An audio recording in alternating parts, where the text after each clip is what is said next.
What's good, everybody? It's your brother, Mad Black, the most dangerous, most toxic black man on the internet, and I am black up in your face again with some more pro-black commentary. So this is this is a video that I had not planned on doing today, but it does tie into some of the things that I want to talk about this week. Okay, and the thing that's been going on, I found out over the weekend that our Sister Ajali, also known as the Radical Sister or the Radical Home Sister, had her YouTube channel taken down over the weekend. And they didn't just take down her main channel; they took down all of her proxy channels too, like all her like other channels that she posted content on. So this is something that YouTube likes to do. They have done it. I've been a victim of it. They've done it to people like Mr. Superboy. He's had several of his old channels taken down. They've done it to the Black Authority. They've done it to Lashid For You. They've done it to Kimberly Frazier. They've done it to a lot of YouTubers, Tori and Rain. They've done this to Professor Black Truth. And they start out by messing with your channel, giving you strikes. I know very recently Sean James was dealing with strikes on old videos. That's YouTube pulled that one on me too, where they go back in your archives and they give you a strike for an old video, or like they'll give you a community strike, and then when that community strike is up, they'll come back again and find another video to strike you on.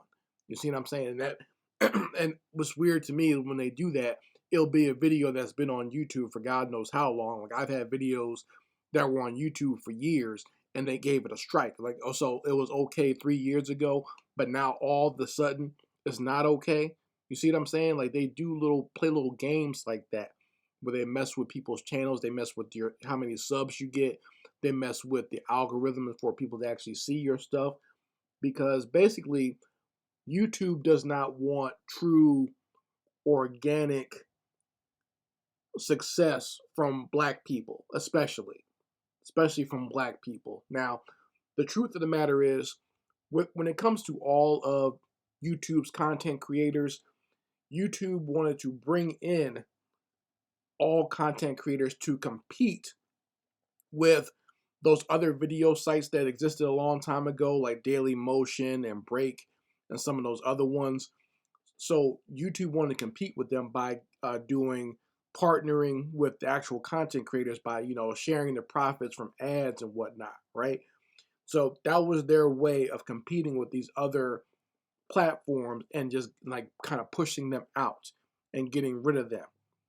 And when they combined with Google, that was one of their strategies, and it worked because YouTube became the video sharing platform on the internet, and it managed to destroy a lot of their competition out there. Even though some of them still exist, they're not as popular as they were just like 10 or 15 years ago. Okay, so they did that partnering, but then they realized they messed up because now when people actually organically start getting popular, YouTube is having to pay them, and YouTube, truthfully, they don't want to give you any money at all. Okay, they did that as a way to, like I said, to compete with their competitors and push them out. But at the end of the day, they really don't want to have to share their ad revenue with you. That's why they make excuses and they play around with you. Like whatever you do nowadays will get you demonetized. Like you can, before you used to be able to cuss on YouTube or post videos or music videos or audio clips. Now everything gets you demonetized. So you notice the big change where they don't even want to monetize you anymore. I remember maybe a month ago, a friend of mine was asking me like, what did I do to get monetized? I was like, I don't know. I'm just myself, and people came to me, and that's how I got there before. Now it's hard to even do so. If you do anything, if you just get any type of strike or copyright or whatever, you won't get monetized. So they're doing everything they can to not have to pay you. All right. Now, on top of all of that, with the actual black content creators, the real ones anyway, I'll say, there's a big division out there where there are real black content creators like ourselves who just want to give our feelings or want to share our actual honest opinions that don't are not bent by these political parties or these political agendas from the left or the right. There are honest black people out there who want to give their opinion, and this is we are the majority voice out there that has always been suppressed. But now, with the internet, we actually do have a voice. You see what I'm saying? And they want to suppress that. They don't want us talking about our views on the pandemic. They don't want us talking about our views on the elections. You see, they don't want us talking about our views on certain political candidates that the mainstream is trying to push. You notice when any new Democratic or Republican mainstream candidate is being pushed, they push them now on YouTube and Google and all these like major platforms, Facebook, Instagram, and they try to pump your heads with their nonsense and their propaganda about what these candidates are about. So they want to be able to push that without people like myself or you being able to respond to that. You see, now what their platform has done is equaled the playing field, is leveled the playing field to where someone like I'm not calling myself a nobody, but I'm not some major political candidate, but someone like me can respond to the nonsense put out there by someone like Joe Biden. You see what I'm saying? Someone like Sister Ajali can respond to the nonsense put out there by Kamala Harris or whatever female candidate they put out there in front of you. They can directly respond and give you an alternative view that is not sanctioned by the mainstream. Okay? So that's the major problem. They don't want us to have that type of ability to dialogue in the mainstream. Okay, they want to be able to talk at us and influence us. They don't want people to be influenced by other human beings who can think differently, legitimately think differently. Okay, we're not us people like here. We're not paid political shills. We're not like these blue checks that you see all over Twitter.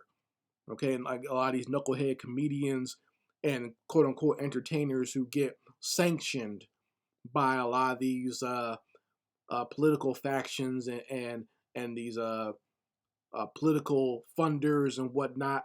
We're not funded like Black Lives Matter is funded. We're not funded like a lot of these conservative think tanks are funded that put out people like Candace Owens and uh, Brandon Tatum. So we're not funded by that. We're not controlled like these other people are, where they're basically just controlled opposition. They just regurgitate and spew out rhetoric from these political parties. So YouTube has a problem with that. When anytime you have people who speak out or who can give you some actual truth or give you their real honest opinion on something. Sister Ajali doesn't curse. She's a Muslim woman. She doesn't use profanity. She's not out there exposing herself in a negative way.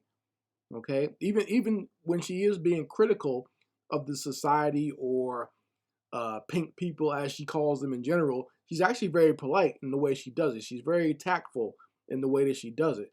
But they still banned her anyway. They do the same thing with people like Professor Black Truth, who also does not use profanity. He's not out there cursing. He barely even has any images. It's just his voice and like his logo. It's just him talking, and somehow he's the most like a dangerous threat. But see, because he is honest and he does give the truth, he's able to gain an audience very quickly. And I noticed that as well. As soon as we start getting more subs, as soon as we start getting more attention, that's when they try to take us down. I know with me personally, they wait till I get a certain amount, and then all the trouble starts. Then all the trolls start coming. Then people start telling on me, and I start getting community strikes and whatnot. Then YouTube just takes stuff down. They try to change things up on you.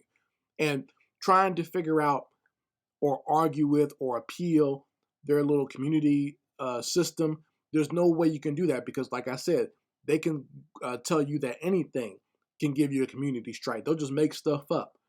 Very recently with Professor Black Truth, they told him that a video where he used audio and quotes from Dr. King was somehow sexual content.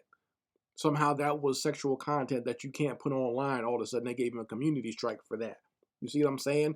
YouTube doesn't care.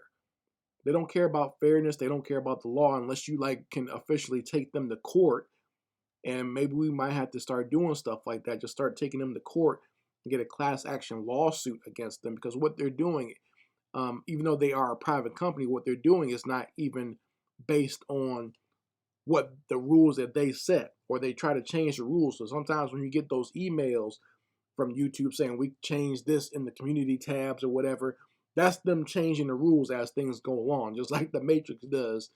When you see deja vu, they start changing the rules as things go along. It's like that great quote from one of Mos Def's songs. He says, once you start, what was the line? He said, uh, they want you successful, but then they make it stressful. You start keeping up the pace. They start changing up the tempo. That's exactly how it is on YouTube. They make, you finally figure out a way. You finally figure out your lane. I remember this happened to me with Google, and this wasn't even had nothing to do with politics, but I was selling ads. I was doing my Google ads on my own website when they allowed you to do that. Then I started doing stuff like video games, and I was able to pull in an audience because I had very creative cartoons that would bring the audience there, and then I would advertise certain games. Like, I had it down packed, and I was making money just through Google ads. No sooner as I figured that out, they said, we're going to stop doing that.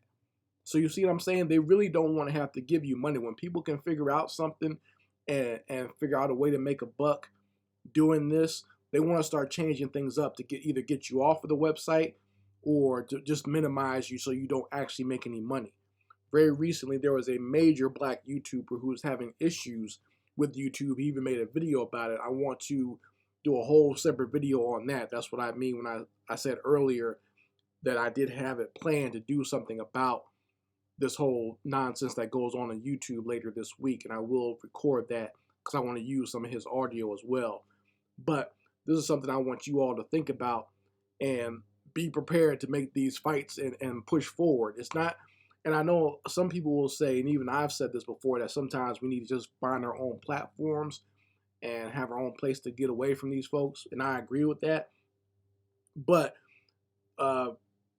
this is almost bigger than race, because they do this to everybody, but I do think they specifically target black people. Like, if you're a black content creator who's not a buffoon and who's not out here pushing negativity, they do go out of their way to attack you, and that's a problem. That shows discrimination, and that shows prejudice. All right, and a major company in this country is not supposed to be able to do that on a legal front. I know how white supremacy works, but legally they're not allowed to do that. So we can make a viable pushback against this. So think about that, folks. Let me know how you feel about it in the comments section. I very much like to hear a lot of your opinions on this, and support Sister Ajali any way you can. I'll post some of her other links to her Amazon and also her Facebook, so you can still keep in touch with her and communicate with her. Not sure what she's going to do next, or if she's going to come back to YouTube or something else. It might be better for her to just go ahead and take a break like I did. Sometimes it's good to just get away from it and rethink things and evaluate how you're going to make your return and how you're going to plot your revenge, I should say. So do the best you can to support her in her other endeavors, though. Anyway, this is Mad Black. I'll post her links in the description box in the comments section so you guys can find her there. And make sure you go ahead and subscribe to this channel if you haven't done so. Anyway, Mad Black, and I will be back with my foot on these devils' back.